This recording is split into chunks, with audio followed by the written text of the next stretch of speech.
Good morning, Loganites. It is that time of year to set your goals for the new year. I'm not a big fan of New Year's resolutions. New Year's resolutions to me is just kind of like a way of placating your feeling that you need to do something that you should have been doing already. Things that I think about when I say that is like quitting drinking, quitting smoking, quitting your bad diet, starting a new fad diet, whatever it is, those kinds of things. The negative goals are the ones that I have an issue. I guess it is the negative goals that I have an issue with when you set your New Year's goals. I'm looking for positive goals, and I've been doing this for about 6-ish years where I set positive goals and I have a structure for them every new year. You got to set SMART goals. SMART goals is the way that you set good, reasonable goals. So they must be SMART is an anagram or something like that for specific, measurable, achievable, relevant, and timed. SMART goals. For me, every year I set 4 different categories of goals.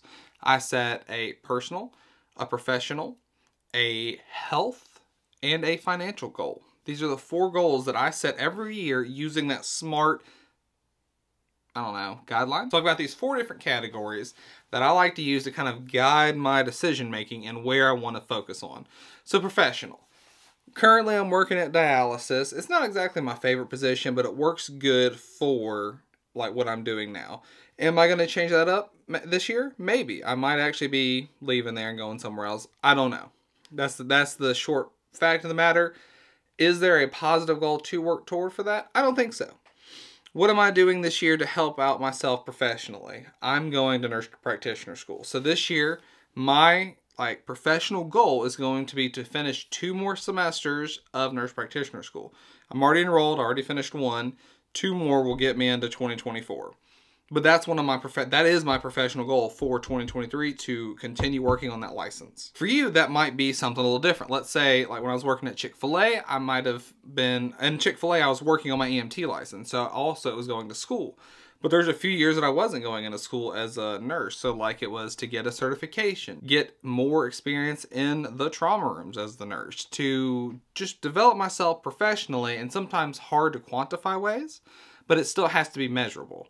So like if I've never charted on any trauma charting, well then that might be my goal, to get more experience in that, to take steps in that direction, to become better professionally. That's the goal. It's just to become better. That's the whole goal of this. So whatever your goal is professionally, just make sure you can measure it in some kind of way. So like if you're even looking at completely changing your job, what's the first step in that? What's the second step, third step, fourth step? What can you do that you know you can at least work towards? Is it starting the school? Is it getting the new job? Is it whatever it is?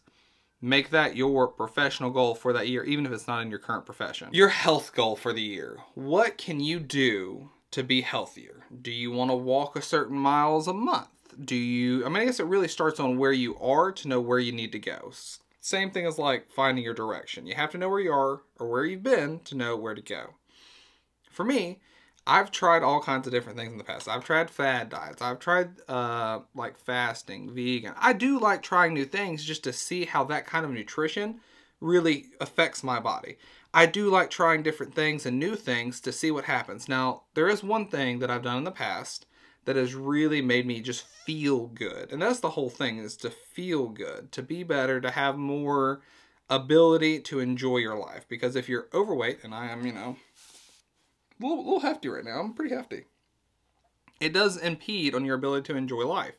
And that's what all this is about, to reduce morbidity and mortality. So what is going to be my goal? Losing weight is good. You need to lose weight. But I want more functionality with my goal. So for me, in 2023, my goal is to lift weights. And I've been lifting weights for the past month, and I'm going to continue that. My goal for 2023 is to do 10 strength training workouts a month for 2023. I would like to, in a perfect world, be able to do at least 12 a month, because you do 3 a week with a built-in extra rest day for that week. So in a perfect world, I do 12 a month. But I don't know how dates are going to line up, vacation, you test, you don't know what's going to happen. So for me, if I can get in 10 a month, me buying that workout gear is going to pay itself off, and I'll still be able to put on muscle. So that is my health goal. I'm not going to do any negative goal like stop eating carbs, stop doing this, stop doing that. I want something that I can work toward. If I'm working towards something, it is a positive, not a negative in my mindset. So like, all I have to do is something. Not, well, you can't do that. Restriction for me never works really well. And it just isn't the kind of mindset that I like going into things. Financial goal. My financial goal for this year. Finances, I've had all kinds of different financial goals in the past. Like put in, and I don't like things that are market dependent, right? So like I don't want to set a goal that is increase net worth by $50,000 because it kind of depends what the stock market's going to do. Because a lot of my money's in the stock market. So if the stock market goes up 20%, I may not have to save anything. 30%, 40%, whatever it is. If the stock market does a big jump, I wouldn't have to save anything to hit a goal that also includes all the stock market money. So I try to stay away from goals that are dependent on other things. For like example, years in the past, my goal was to save, I don't know, like 20 grand in a year, 10 grand in a year. Save up enough money to pay for the first semester of school, which like when I was going to Southwest was like 2 grand. So like you gotta get $500 this month, $500 next month, save up for the goal. But in years recent, I've kind of stuck to different, more smaller goals in a way. Instead of setting some big, large number way out in the future, I prefer to break it up into like paychecks. What I really do is I save 25% of every single paycheck in a 403b.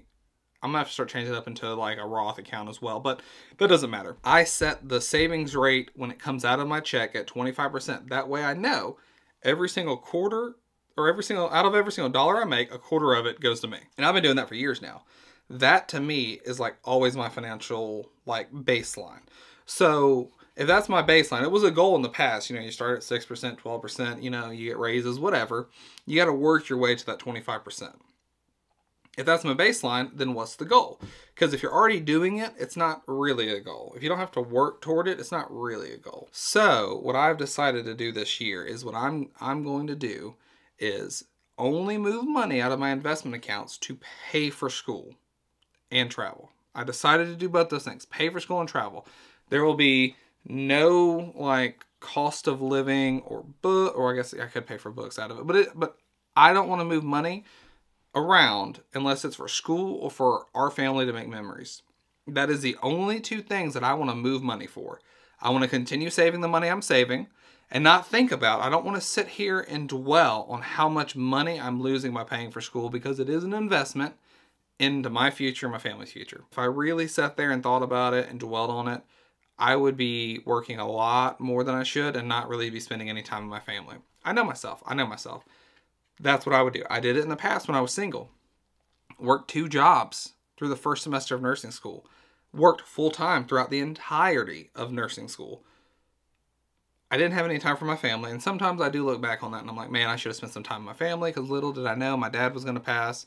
So like, moving forward, I don't really want to focus on that part of the equation. What I do want to focus on is what I can control. And I think it's worth it to pay for school. I think it's worth it to make those memories with my family. I think it's worth it to save 25% of every dollar you make. Those are the 3 things that I'm going to be doing in this next year for my financial goals. Because if I set bigger goals than that, I think it would affect my happiness. So I guess that's whole part of this is realizing you want good goals, but realistic goals as well. Realistic that makes you happy is the key. Now my personal goal. This is always interesting because some years it's been like do another 2-week road trip with Ben, or go travel to a new country, or XYZ. Just like it literally can be anything. It's like, what do I want to do that's going to be fun this next year? What do I want to do that's going to be exciting? Or what is the inside of me into right now? Because I go through phases. I go through phases of what I enjoy and what I don't enjoy and whatnot. This year, I am just going to focus on, with everything else going on, for my personal goal to make 1 YouTube video a week every week. Now, realistically, I've been making 2 a week. 2 weeks about what I've been putting out. I like that. I do like that. And I want to continue doing that. But also I know that in a worst case scenario, when school hits hard, family hits hard, some other known thing in your life happens, 1 a week is a lot. 1 a week is a lot to sit here and record and to edit and to post, and I feel good about it. I like reasonable goals. 2 a week would burn me out if I set that as a goal and made myself have to do it. But 1 a week is perfect. It keeps me into it. It keeps me creative. I have this creative outlet where I can catch up with y'all. It's just that, I guess it's just the whole encompassing of being realistic, and it's attainable, and it's time because it's for the year. I feel like I have the authority to be able to say these things with validity because I am a successful person. I hold a paramedic license, a nursing license. I'm in nurse practitioner school. I've worked all over in different settings and whatnot, held a full-time job for everything. I feel like I've done pretty darn good. I have a loving family, an amazing wife, but you have to set goals in this. You have to set a goal to find somebody. You have to make it important to work toward it, even if it's just small steps. Just small steps, constantly moving in the right direction or the direction that you want it to. Even if you get put back, you can take small steps again. As long as you're moving in that direction, that's all that matters, is that you're constantly trying to be better. Because there's always room for growth. I'm not Jesus of Nazareth, are you? That means we have room for growth. That right there means we have room for growth. So when you're setting your goals, I always recommend start with 4. Your professional, your financial, your personal, and your health. Those are your 4 goals. Set your goals, make it fun. You don't have to share this with anybody. This does not have to, you don't have to have an accountability partner. It's more about the psychology behind it of you wanting and knowing and being able to verbalize what your goals are for the year. That's the whole point of this. This isn't about someone saying, hey, you didn't do what you said you were going to do. This isn't about any of that BS. This is just about you and how you can better yourself. You are the only person that has to look at yourself in the mirror. Always remember that. You have to be able to be proud of who you are. So do what you can, do your best, and just make it happen. Remember, guys, like, share, subscribe, leave a comment. Hell, if you're out there and you're actually watching this, I would really like it to see what your 4 different goals are in the comments. That would be actually really cool. I don't have many people that watch these, obviously, but if you find yourself here and you've made it this far, just put it in the comments. Seriously, just do it. That would be really cool. Remember, Loganites, always keep your corn on the cob.